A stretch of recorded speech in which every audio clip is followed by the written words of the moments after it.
What's going on, y'all? Welcome to episode 31 of the Half Price Concessions podcast, Great Driver Lineups in All of Racing with Buddy Payne. Before we get to the episode, I want to give a big thank you to everybody and anybody who is listening to this episode, whether it's your first episode, your 10th, or you've been here for all of our episodes. We sincerely appreciate you listening. Do us a favor. If you're listening on a podcast app like Apple Podcasts, Spotify, Stitcher, or TuneIn, be sure to hit the subscribe button. That way your phone or tablet or computer, whatever you're using to listen to this on, will automatically download when we publish new episodes. So hit the subscribe button. If you're on Apple Podcasts, leave us a 5-star rating and review. It would really help us out a ton. If you're listening on our YouTube page, hit the subscribe button, hit the like button, and leave us a comment. We respond to all the comments, and we sincerely appreciate any and all feedback you might have. Also, if you're listening on our website, www.anchor.fm/HPC podcast, we appreciate you listening. And as always, you can email the show at halfpriceconcessionspodcast@gmail.com. Now, for today's episode, me and Buddy Payne finally got reunited. It has been a while since we got to sit down and record an episode, and we got to looking at great driver lineups in the history of racing. Not just in NASCAR, but Formula One, IndyCar, kart, dirt, drag racing. In all these sports where you have multi-car teams, it's pretty simple. The teams are trying to assemble the best talent they can to go out and win races and win championships and dominate the sport. Today, Buddy and I discuss our favorite lineups in the history of racing, and we also discussed some of the changes that have come about in a lot of these sports where now multi-car teams or driver teams are a thing now where maybe in the past they weren't. So buckle up. Episode 31 of the Half Price Concessions podcast is coming up in just a few moments. This episode of the Half Price Concessions podcast is brought to you with support from Performance Center Racing Warehouse. In addition to being the home of the PRW chassis, Performance Center offers in-house setups and consulting, plus suspension and chassis pull-down analysis, along with their fabrication shop that can reclip your race car with the fastest turnaround in the industry. Give Roger Johnson and the Performance Center team the chance to earn your racing business by calling them today at 704-838-1400 or visit them online at performancecenter.com. That's PERFORMANCENTER.com.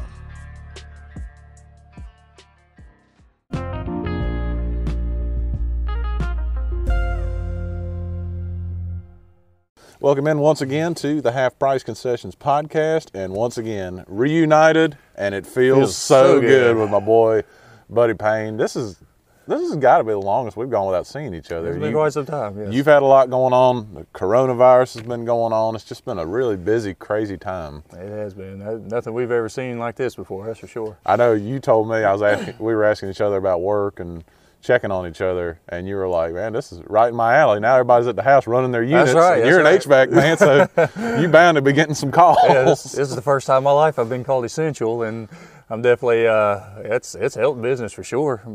It stinks, obviously. We don't want it in this circumstance, but yeah, I'll take it. It pays the bills, you know. Essentially essential. That's well, right. That's right. Even though racing has basically come to a complete halt, except for virtual racing, yes. Still some news kind of trickling out from the world, and the kind of genesis for this episode, we're talking about great driver lineups in the history of racing over the course of all disciplines, because we've seen another lineup take shape.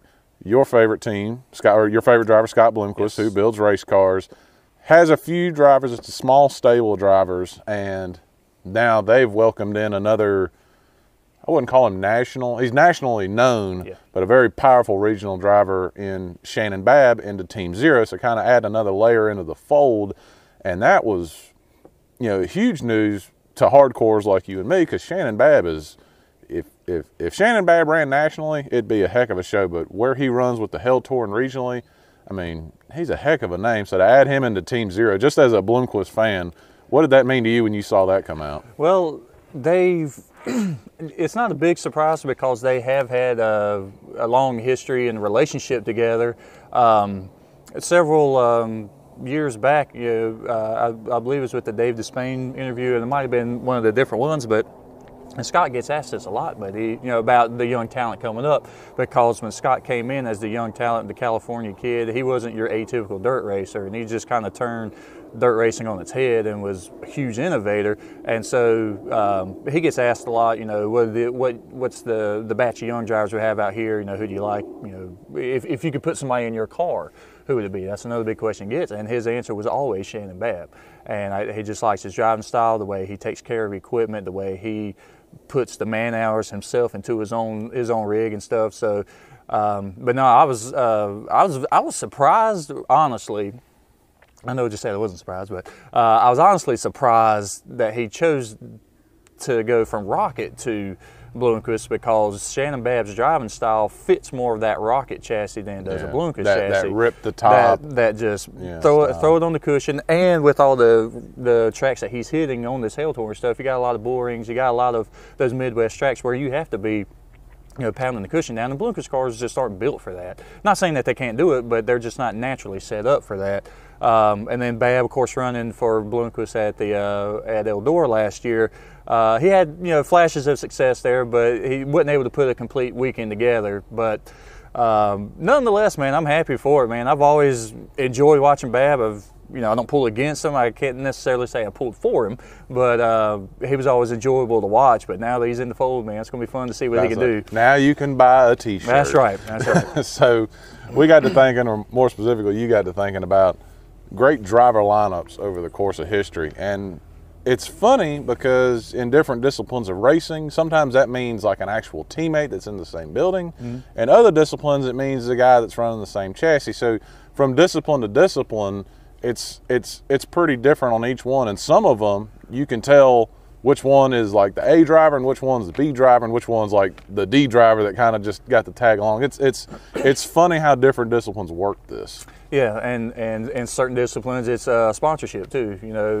The guys may not even be in the same like caliber of talent. Yeah, caliber of talent, but they may not be in the same garage area, but they got the same sponsors, so they're having to show up to all these sponsorship things together. The press stuff that they have to do. Yeah. So we got to thinking, and we both kind of narrowed it down to some great driver lineups over the course of history in multiple forms of racing. So we'll be kind of bouncing all over the place. One of the first ones that came to my mind when you brought this up was the 2011 Tony Stewart Racing lineup. And that crossed multiple disciplines because it was all open wheel, but you had the World of Outlaws team that had Donnie Schatz and Steve Kinzer on it. Neither of them won World Outlaws that year in 2011, but Schatz had 8 wins, Kinzer had 9 wins. They were second and third in the points. Both are arguably 2 of the most successful drivers in the history of the World of Outlaws. But then on the other side of Tony Stewart Racing, you had Levi Jones, who in the same year captured the USAC National Sprint Car title and the Silver Crown title. Now, the Sprint Car title, I dare to say it involved more work. It was more races. Silver Crown, I think, is like 8 to 10 now. But crossing over multiple disciplines, and especially for Levi Jones as a fan of drivers, I was more impressed by that.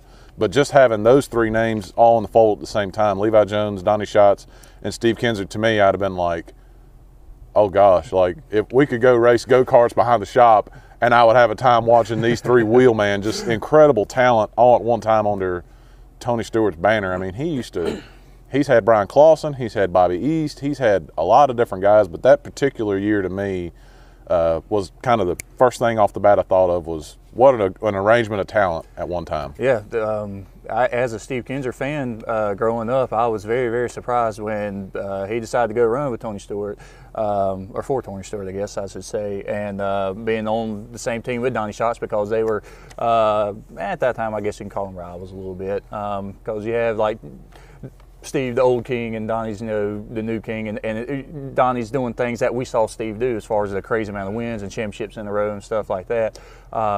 So that was, that's 2 powerhouse names, man. That's like, Dale Earnhardt and Richard Petty being on the same team. Yeah, it's incredible. That was something to watch.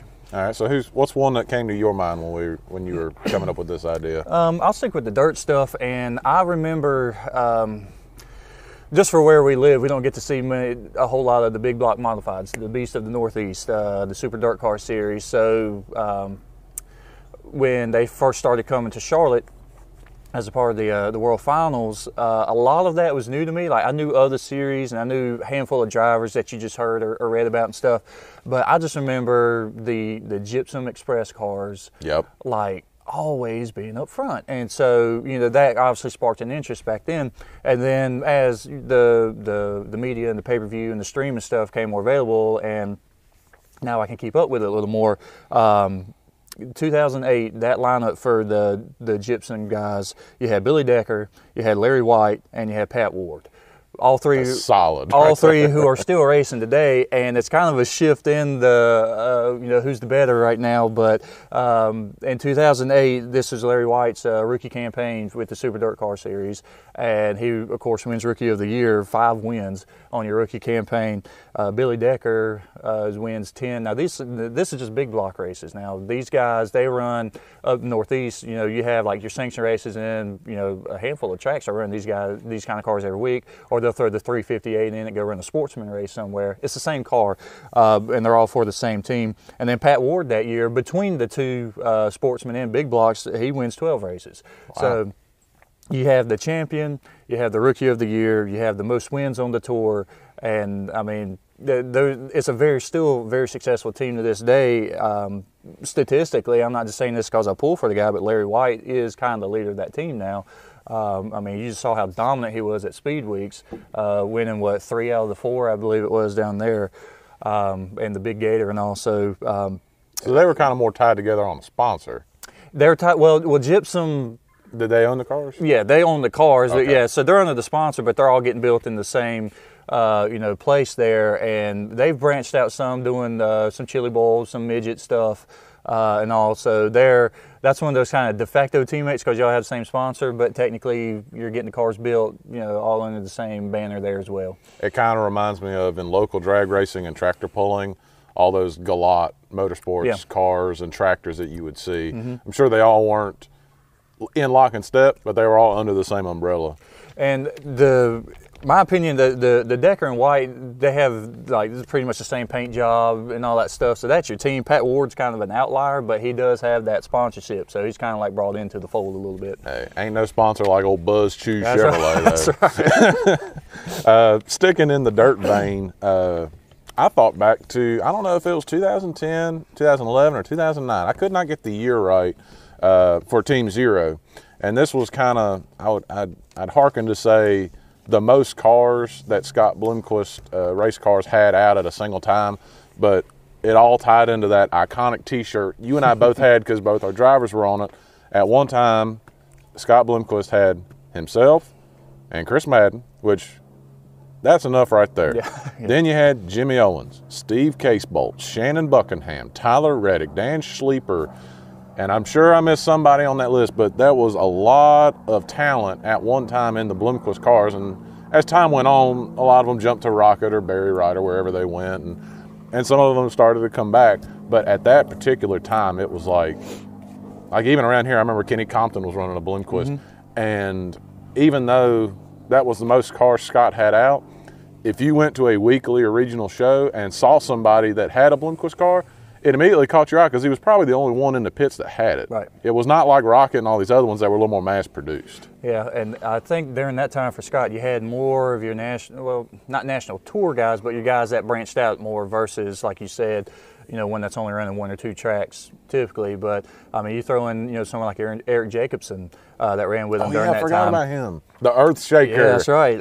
You had Dennis Erb running the Bloomquist car, and then during that time frame, you had Scrub. Rick Eckert was running. Oh yeah, the 24. The 24, yep. He was running the Bloomquist car too, and that was pretty unique that year. You had Scrub winning the World Outlaw title, and then Bloomquist winning the Lucas Oil title. So you had the Team Zero sweep there. That was pretty cool. But yeah, that was most definitely the biggest. And Randy Sweet really helped out a lot with that whole process too. And then I think that was when it started to kind of get passed around on the message boards what came with being on Team Zero. There were stipulations like you had to buy 2 cars, mm-hmm. you could only resell them to Scott. Mm-hmm. But when you are when when what's the law? When demand exceeds supply, you can put those rules in. Yeah. So I mean, hey.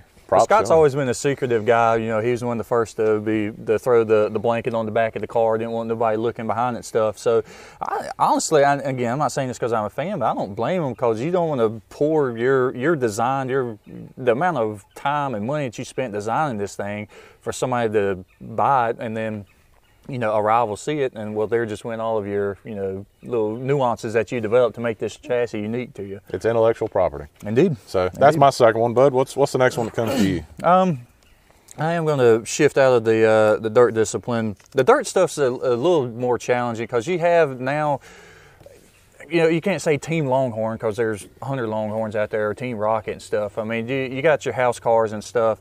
On the sprint car side, you know, you got like KKR and things like that. But it's a little, like we were talking leading into this, it's a little more broad. Everybody's kind of under the umbrella, I guess you could say. But, you know, Scott kind of singled that out with the Team Zero. But I'm going to shift gears, and I am going to jump up to Formula One.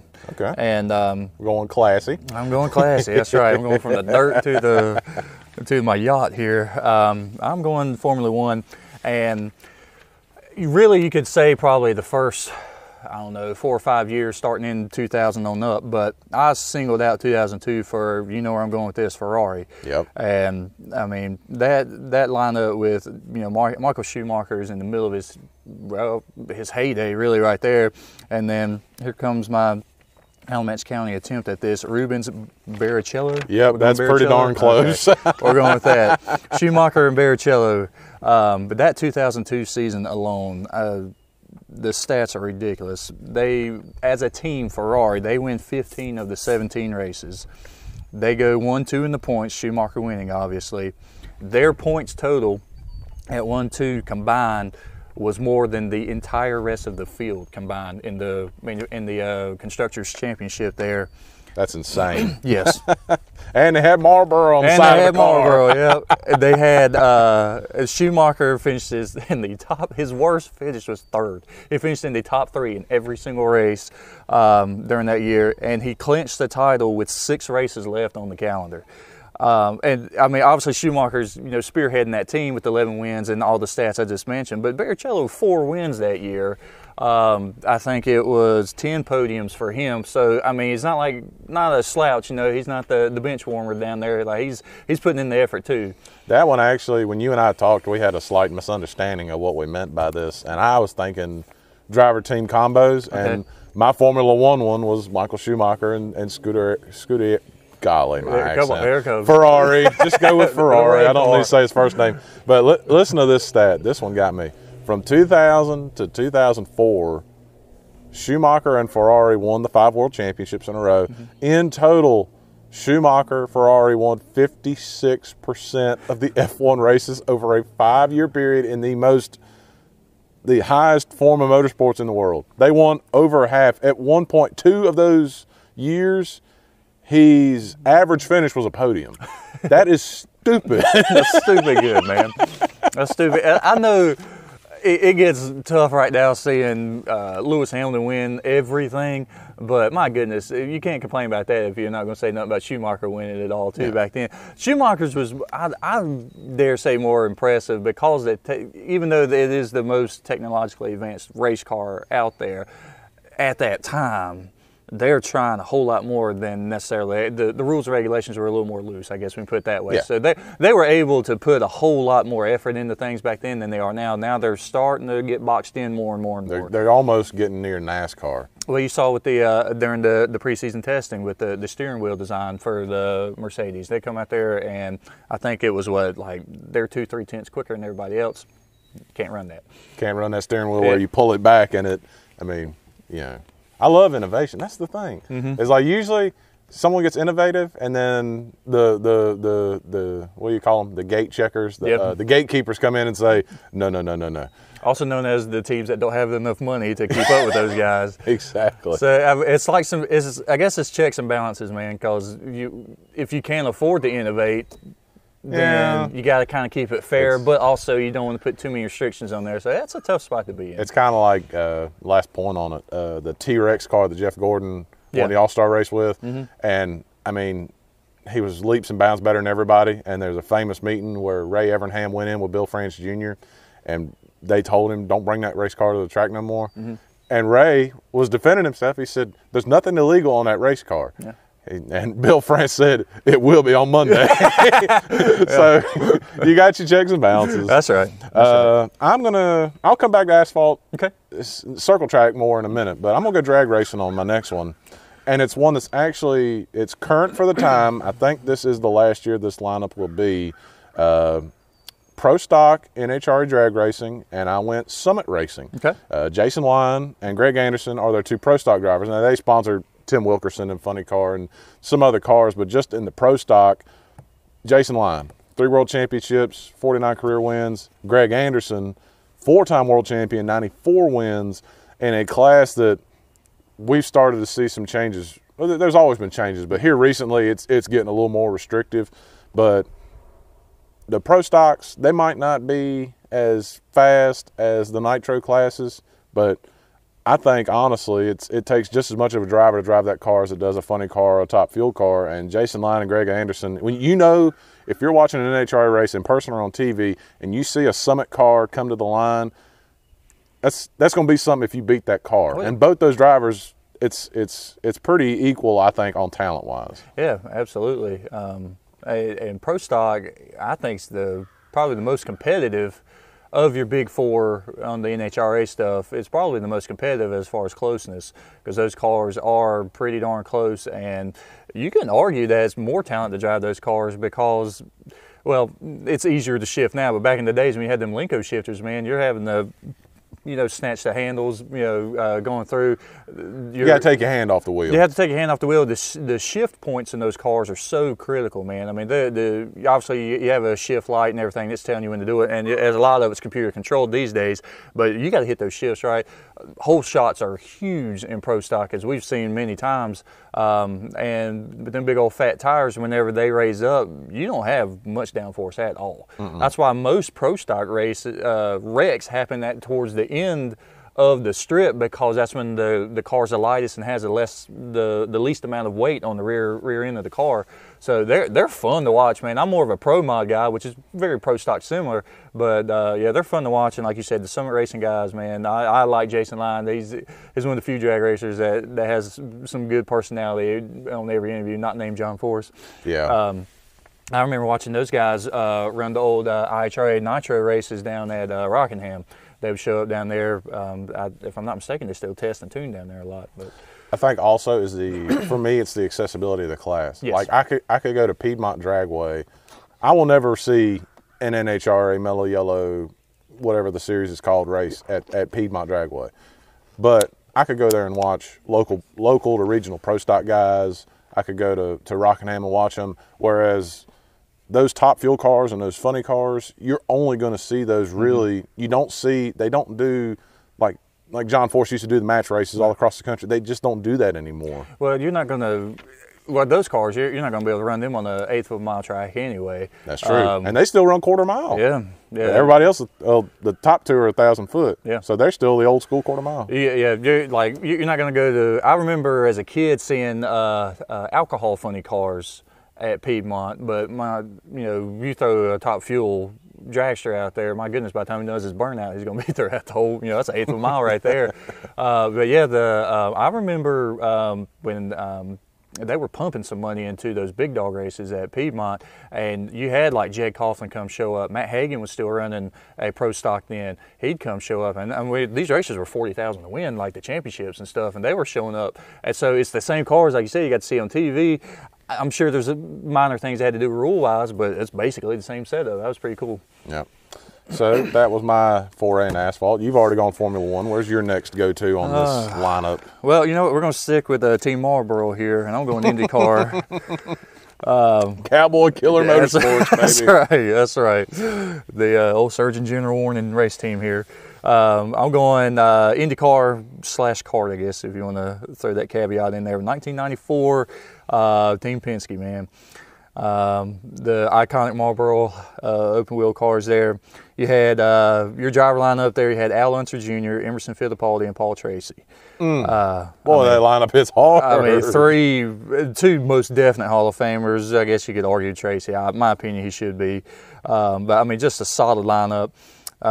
You've got 12 wins total between all three of them. They, as a team, won 12 of the 16 races held that year. They finished 1, 2, and 3 in the points. They finished 1, 2, 3, 5 times that year. Wow. I mean, just sweeping the podiums. Al Unser is your champion. He's your pole sitter for Indy and, of course, wins Indy. Neat stat, or neat little thing I learned about this. They had, Mercedes-Benz had joined with Penske during that time to develop an engine specifically for the Indy 500.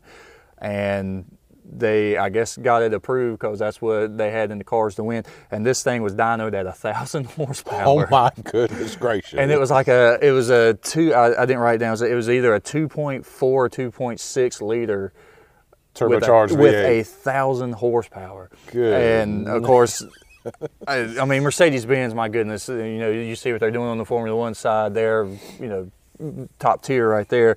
But yeah, I mean, just domination, man. Al Unser Jr., Emerson Fittipaldi, Paul Tracy, you're winning 75% of the races. Just that was, and that just that Marlboro team, man. That was just iconic. Oh, yeah. You in the diecast cars and the magazines and stuff.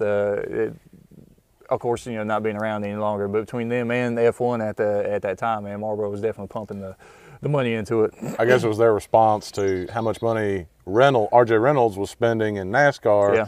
Philip Morris over in Richmond says, well, we'll just go IndyCar, Formula One. And IndyCar's pretty big at that time as well. You know, it's not like today. Right. You know, IndyCar's arguably in '94, IndyCar is bigger than Formula One. Yeah. You had world champions coming over to run IndyCar, which is... Today, you would never see Lewis Hamilton do that. No, you see guys like who have like the Indy 500 on their bucket list. Like we saw the guy that left McLaren, Fernando Alonso. Fernando Alonso comes over. You know, it's a bucket list thing, but he ain't dropping Formula One to come run. You know, the 12 races a year. No, it's just it's not at that point. Right. I'll stick with IndyCar, and I'm gonna go a few years later. I'm gonna go 96 to 98 at Chip Ganassi. So we're going from the Marlboro team to the Target team, and the success that they were having, Ganassi actually won 4 straight championships, but 96, 98, that's 3. And this was actually my favorite lineup in IndyCar. And I was a partial Michael Andretti fan, but before that, I was Alex Zanardi, Jimmy Vasser. Okay. That lineup from 96 to 98, it was those two. 96, Vasser wins the championship. He wins 4 races. Zanardi won 3 races and was Rookie of the Year. 97, it flips. Zanardi wins 5 races in the championship. Jimmy Vasser won 1 race and finished 3rd in the points. 98, Zanardi wins 7 races in the championship. Jimmy Vasser wins 3 races and finished 2nd in the points. And it ended up dissolving. Like Target stayed there. Zanardi went to Formula One to race for Williams. They replaced him with some guy named Juan Pablo Montoya, never heard of him, who in 99 in his rookie year went just ballistic on IndyCar. He was just a hot shoe. Vasser stayed around a few years, but his success fell off. But just for that period of time, I always knew if I watched an IndyCar cart, like the FedEx cart, whatever they call it, if I watched, there was probably going to be a Target car up front, and probably both of them, because Vasser was at his heyday and Zanardi was just an incredible natural talent that, because he was so talented, he didn't stay in a discipline. He seemed like he bounced around until his accident, and now he's having a ton of success with the Paralympic stuff, which is cool to see. But yeah, I was a big Jimmy Vasser, Alex Zanardi fan, even though I was like, I'm from Burlington. These guys would laugh at my accent. we even have a Target in Burlington. Yeah. Well, at this point, I'd be like, well, maybe one day we will. The Target. But yeah. Not a Target. Something about red race cars. That's it, man. Yeah, Target red, Marlboro red. Yeah, the white and red. I remember the old commercials with the Target, the dog with the little spot thing on his eyeball. Yeah, I remember. I was like, what the heck's a Target? Yeah. I just know they're on race cars. I just knew they were from France, and we don't support the French. Exactly. That's right. Go to Walmart. All right, what's your next one there, buddy? I'm going to go over to the NASCAR ranks now, and this is a very tough one as I was doing the research for this one, because you've seen the shift in the teams, the team sizes.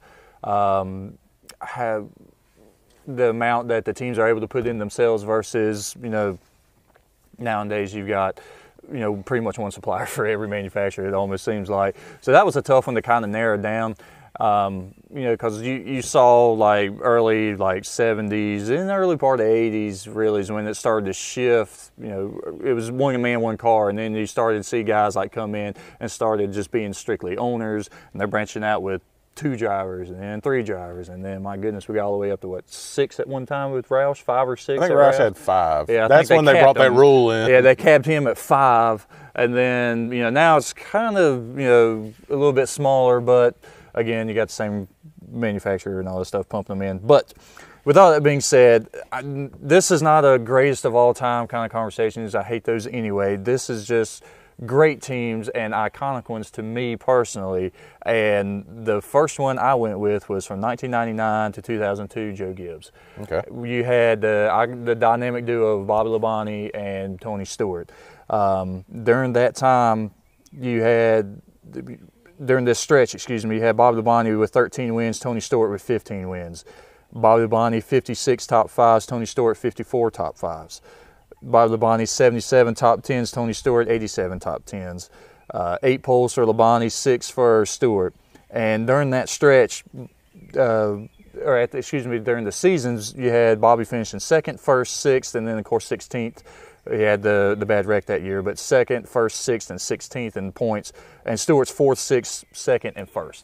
I mean, the level of consistency there through that span, and the championships won. The Rookie of the Year won, and then the green and the orange, the paint schemes, the Pontiac. I mean, it was just all iconic to those two, and they were, like I just read off, man. Those guys were a threat to win every week. They were compete. At that time, I think they were easily the top Pontiac team that was left. It was starting to, I think, dwindle down a little bit on the Pontiacs. You still had Bill Davis and a few others, but the Pontiacs were starting to, I think, kind of give way to the Chevrolets, and they eventually went to Chevrolet, right. But I think that was kind of like that last gasp that Pontiac had a success. And I mean, you had 2 polar opposites. You had Bobby Labonte, who's consummate professional. You don't see him outlash, a lot. Yeah. And it's funny, I think it was actually either his brother-in-law or his father-in-law is the guy who built Joe Gibbs Racing, Jimmy Maycar. Yeah. So he had that tie-in, or maybe it was Dale Jarrett, whatever the case. Bobby Labonte had success in the 18. And then Tony Stewart, wild and crazy. Don't care who I piss off. I'll cuss at Darrell Waltrip, the announcer, for criticizing the sport or criticizing me, but I'll go out there and win races. Yeah. So you had two polar opposites on personality, but I mean, and you got Stewart coming in from the IndyCar because he wins the championship, what, 97? Is that right? I think it was that bright yellow Glidden car, wasn't it? Yeah, so he's coming in from the IndyCar stuff. And during this time frame, we get to see him do the Coke 600, Indy 500.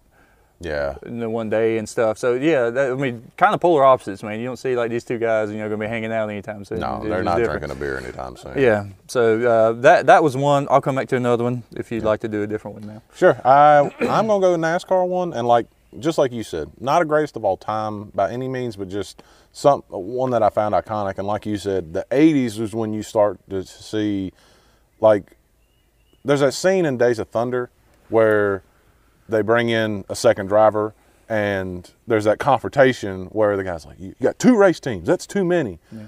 And somebody tried to tell me, that's nonsense. I'm like, no, at that time, it really was no, you got 1 car, and you got 1 driver. You don't do 2. Now, obviously, we got, super teams like Power 5 conferences and college sports. But from 84 to 86, Junior Johnson and Associates had Darrell Waltrip and Neil Bonnet on the same team out of Wilkesboro. Mm-hmm. Waltrip obviously was the heavyweight of the team. He had won the 85 championship. The team, between the two of them, won 16 races from 84 to 86, which NASCAR had pared down to that kind of 30 to 31 race schedule. So, I mean, that was almost half. That was a good chunk of them, all for one team. You had, I think Earnhardt had paired back up with Childress, so you still had that going on. You still had a lot of other teams going. So that was a lot of wins for them. You also had a lot of good people that came out of it. Tim Brewer, who is a Hall of Fame worthy crew chief, came out of that. Jeff Hammond, who had a lot of success with Darrell Waltrip, he was a jackman on that team. And then he ended up becoming a crew chief when Brewer left. Doug Richard, who had he had actually won with Earnhardt in '80 when he was with Osterland. He was on that team. Eventually, the team folded up in 1995, so this was kind of their little bit of last heyday before I think the technology and the engineering of the sport got away from Junior Johnson, much like it did for a lot of these other, like Petty's. It got away from the Petty's. But from '84 to '86, and again, another two personality, incredible difference. Darrell Waltrip, out loud. They called him Jaws for a reason. Runs his mouth, complains a lot. Had a lot of fans, but a lot of people hated him.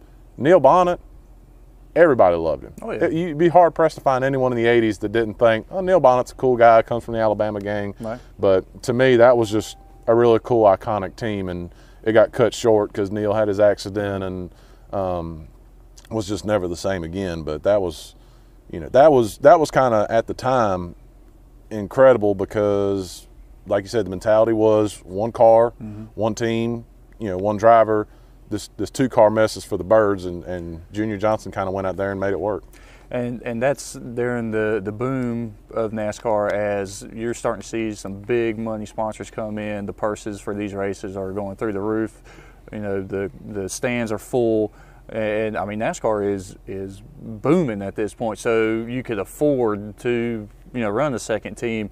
The whole reason they could do it was because Anheuser-Busch gave them so much money. Exactly, yeah, because they're getting the money to be able to do that, man. And it's not so much that they couldn't do it back in the 60s, 70s, or that they didn't want to, it's just they couldn't. The money just was not there. But that 80s to 90s, NASCAR just takes off, and you got race car driver millionaires. It's crazy from that short time span what they were able to do. I had to do two for NASCAR because it is so. There was just so much to choose from, and you have the decades and decades of races there. And this was a tough one because there's been so many good Hendrick teams. Yeah, we've seen some great lineups, old and new. But sheer stat-wise, man, I had to go with 2007 for Hendrick. So 2007, you have Casey Mears, Kyle Busch, Jeff Gordon, Jimmy Johnson. 3 guesses as to who was the D driver on that team. But surprisingly, the reason why I picked this 2007 lineup is because if I'm not mistaken from the research I did, this is the one time when he had more than 2 drivers and all drivers won at least one race that year. I cannot tell you where Casey Mears. How much money did Casey Mears pay to win that field mileage race? That's right. That range shortened race. It had to be something. Yes, but so this year you have, between the 4 of them, you have 18 wins, led by Jimmy Johnson. This is obviously, you're seeing Jimmy Johnson kind of take over as leader from Jeff Gordon. So Jimmy Johnson with 10, Gordon has 6, 1 apiece for Busch and Mears. The top 5s between all 4, 57, 84 top 10s, 12 poles. Jimmy Johnson, Jeff Gordon go 1-2 in the championship. Kyle Busch is 5th in the championship. Mears is 15th. Obviously, as we're joking, he's the bench warmer on the team. But I mean, 18 wins. You're the percentage that you gave earlier about Schumacher. I mean, that's half of the season right there. You tune in every week, a Hendrick car is going to win. Now I didn't want to go with the Joe Gibbs dominance from last year. It was so recent. When they, I believe, broke this record, if I'm not mistaken, with the amount of wins and stuff. But NASCAR today, which we've already touched on, man, everybody's running this engine, or this guy's supplying this chassis and all that kind of stuff. It was starting to get that way back then, but still that kind of dominance where everyone on the team had a chance to win, and the equipment's fairly even across the board. Those stats are impressive. Yeah.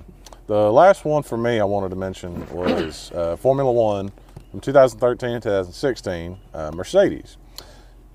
And this lineup is intriguing for many different reasons. Obviously, at the front of this lineup for Mercedes is Lewis Hamilton, who is still the A driver, still the guy who's probably going to tie or beat Schumacher's record. He had drivers' championships in 2014, 2015, and 2016 for Mercedes. the lineup was Lewis Hamilton and Mr. Win a World Championship and mysteriously retire, Nico Rosberg. At the ripe old age of 24. Yeah, that is, boy, I would love to just learn why. Yeah. But besides the point, since 2014, Mercedes has won every Constructors' Championship. And in Formula One, I think in NASCAR and stuff, we don't take that as maybe as prestigious as maybe it used to be. But in Formula One, to me, I understand that to be still as prestigious as it's ever been to be, because these guys literally build, the car. It's not like you said with NASCAR, where you get your chassis from Hendrick, you get your motors from Hendrick, but you're a Chevrolet team on the back burner, or you get your motors from TRD or whatever. They are literally constructors. Yes. That's why it's called Constructors Championships. Mercedes has won it every year since 2014, so that fits into this 3-year window. In 2014, as a team, 16 wins, 18 poles, and 31 podiums in 19 races. 2015, 16 wins, 18 poles, 32 podiums. 2016, they go up 2 races to 21. Mercedes wins 19 races, 20 poles, 33 podiums, and it's not just Lewis Hamilton. Right. Rosberg was, obviously, he only won the world title. Hamilton won more races, but he was a worthy teammate. Yes. And I think his current teammate can be that, but at that time, Nico could stand nose to nose with Lewis Hamilton and be like, bro, we're getting the same equipment. I'm doing almost as good as you. And that's why he mysteriously retired. I'll never understand that. Because unfortunately, the downside to some of your Formula One teams, now not all teams are like this, but especially Mercedes most definitely is like that, is if they have like one guy that's leading or a guy that's higher up in the points, they're going to let him go. They are giving him prime real estate on the track and stuff. If they're running 1-2, even if the second place man is quicker, you are now blocking for this guy. You are now protecting this guy. Ferrari did that with Schumacher. Yeah. You are. There was a race where the other guy pulled up and let him win. Yeah, and they were pissed. Of course, and because in Formula One, the Constructors' Championship is almost more valuable than the Drivers' Championship. We don't care which one of our drivers wins it. We want to win. We want it to say Mercedes is champion, not Lewis Hamilton is champion, to an extent. So, I mean, as Rosberg, he had the talent. He was on par, if not better, than Lewis Hamilton during that time. And he was tired of getting treated as second fiddle and never really given the same opportunity consistently to be able to run with it. So, you know what, if you guys don't want to mess with it, and I think he saw that across Formula One as a whole, or, well, if they do this here, they're probably going to do this if I go somewhere else, and he's like, I'm not going to deal with that, and he bounced. Yep, he went out on top. On top, yes. Very few can do. Well, I did want to throw one more in, and this one bled against the lines of the driver lineup that we kind of agreed upon, but this was a combination that I felt like I needed to just add in. This is the only one on this list that I felt like needed some love, and that was the relationship between going drag racing, NHRA Top Fuel, and you probably know where I'm going. Tony Schumacher and the U.S. Army. Yeah. 83 wins, 61 number 1 qualifiers, 8 world championships, and probably the only guy I've ever known who got a nickname because of his sponsor. He was the Sarge. He was the Sarge. And he even had the look. Yep. He had the tight haircut. Yep. He was very serious. Mm-hmm. He wasn't laughing, joking a whole lot. Maybe that just wasn't his personality, but he just had that very serious look, and you always knew. And I mean, the U.S. Army car was, I forget, was he the one that had the run? Oh yeah. Yeah, that was the run you referred to in another episode. Yep. Yeah, he was dominant, man, and you could just about pencil him into at least the semifinals, if not the final, in everything he did. So many records they set that year, or just during that time span, and like you said, he just carried himself very well. I think it kind of hurt him not having all the enough personality to where you're going to have a whole lot of fans to where you're moving the needle one way or the other. He was pretty much dead straight every time. And that may have hurt, T-shirt sales and stuff like that, but you cannot deny what that guy did. And so, some people, and I'll be curious what your opinion is on this. Do you appreciate someone that just comes out and dominates, and you can go ahead and write it in, this guy's going to be here, this guy's going to be the guy to beat? Or do you like to see more of the parody kind of thing? I guess that kind of goes along with what we're talking about here. When I show up to the NHRA race, I already know Schumacher's going to be there. So, do you still enjoy that? Find satisfaction in that, or do you want to see? I have no clue who's going to win. I just want to show up and see a good race. Kind of both. Okay. Because I think you have to, if you're a race fan, you have to appreciate a dominance. It's like no different than stick and ball sports. I enjoyed the 6 championships that the Chicago Bulls won. I was a Michael Jordan fan, like about all of us were. But the dominance I appreciated the dominance, but then also I appreciated the heck out of last year when it was Brad Sweet and Donnie Schatz, and it came down to that last race. Mm-hmm. So I guess just whatever season you're in, you have to appreciate it. Like, I can appreciate Lewis Hamilton being great, and I can also enjoy a time if Lewis Hamilton ever blew a motor, I'd be like, okay, now it's hard to say which one I prefer, because it seems like more times than not there's a dominant figure. Right. It's very rare that you get that true parity, except for, like, I think about the Crown Jewels at Dirt Late Model races, mm-hmm. where everybody comes together and it's not necessarily someone just dominates that track. Yeah. Per se, like Eldora. There's people that have had great success at Eldora, but it's not a given that when Scott Bloomquist shows up, he's going to win. Right. There's going to be a lot of people that can win, so it's like I can appreciate his success at Eldora and how many dreams and worlds he's won, and also appreciate, when he's light at the scales and Davenport's trying to chase him down. So I guess I like both. I can't pick. Yeah, I think as a true race fan, you have to appreciate it all, because you're going to see it all. You're going to have those races to where you show up and you're like, all right, I know this is the guy to beat, and barring, a blown motor or a wreck or something like that, he's going to be there at the end. And for me, I enjoy, even if I already know when I tune in, I know, we'll just say we'll stick with Formula One. I know Lewis Hamilton more than likely is going to be the guy to beat on this race.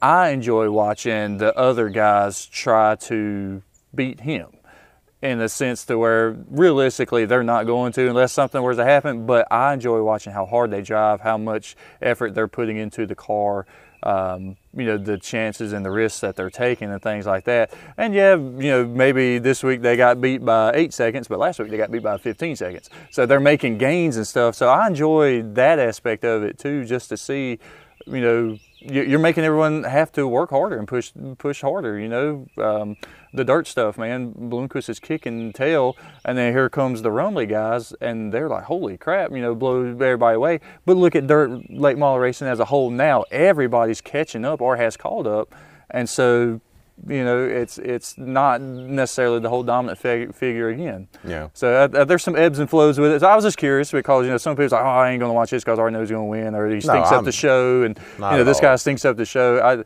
I think there's something to enjoy with all of it. The parody's nice, and we like seeing the guy that usually doesn't win, but we also can appreciate the guy who has put in the effort to be dominant and to make everybody want to beat him. Because no one comes in that dominant.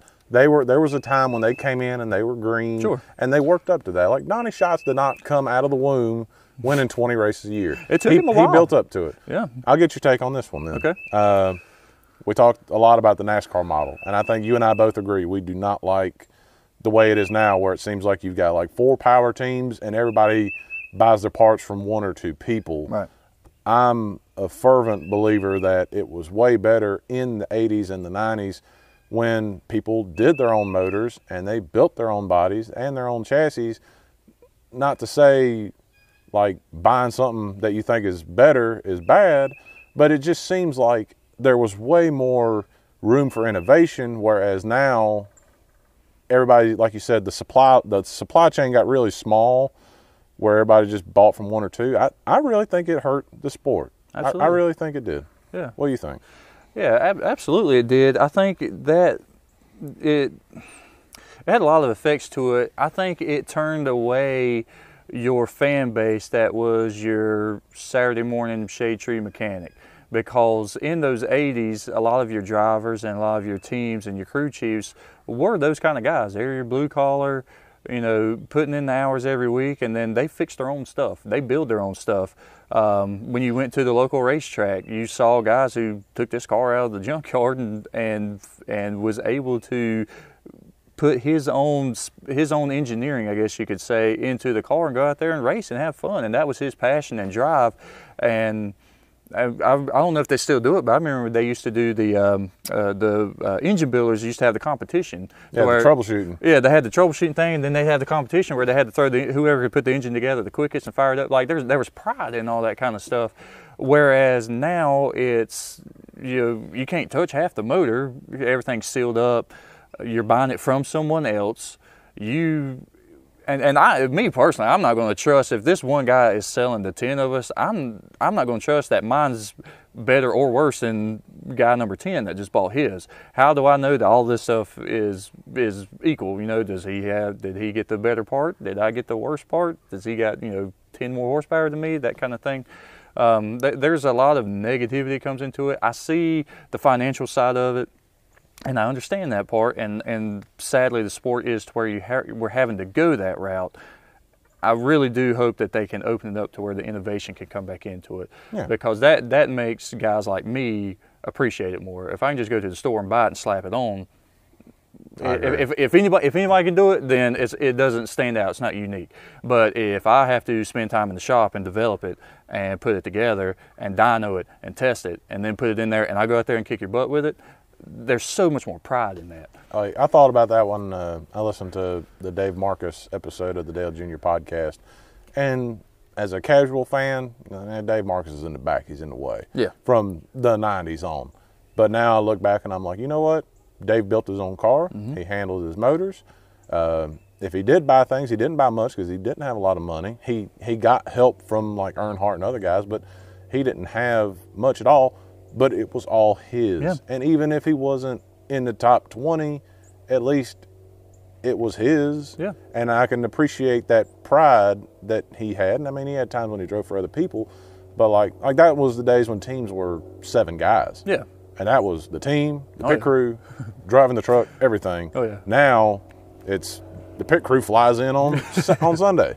Yeah, the guy that's back then. I mean, you had so many responsibilities. You might be the jack man, but you're also the guy that's building this, or you're the chassis guy, or the fabricator, or whatever the paint it guy. is. Yeah, it was a lot smaller then, and there was so much more hands-on back then, and a lot had to transfer from the brain through the hands to that car, and so it was more appreciative to watch versus the big box store racing, like I call it, man. You just go pick your parts off the shelf and slap it together and go race. All right, brother. Well, I appreciate it, brother. Yeah, man. That was a good one. Yeah. Thank you for listening to yet another edition of the Half Price Concessions Podcast.